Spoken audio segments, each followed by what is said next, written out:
Hello everyone, এটা হচ্ছে পঞ্চমীর দিন দেখা আমাদের চতুর্থ প্যান্ডেল হপিং, আর এটাই লাস্ট। আমরা এটা দেখেই বাড়ি চলে গিয়েছিলাম।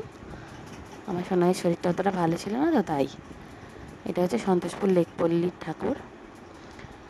প্যান্ডেলের থিম হচ্ছে জলচিত্র। বহু বছর আগে আমাদের জল কীভাবে ওয়াটার কালার দিয়ে রং করা হতো সেটারই তুলে ধরা হয়েছে। খুব পেন্টিংগুলো দারুণ দারুণ ছিল।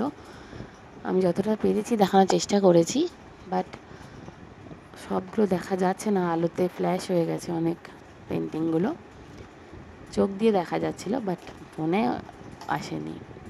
তবু যতটা দেখাতে পেরেছি দেখালাম। তোমাদের কেমন লাগলো জানিও।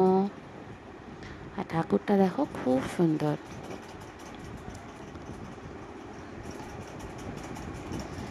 জলের মধ্যে এই ফটোগুলো একটু কাগজগুলো ছিঁড়ে ছিঁড়ে যাচ্ছিলো, জলের মধ্যে ডুবিয়ে রেখেছিলো। ঠাকুরটা দেখো, ছোট্ট মতো, কি সুন্দর।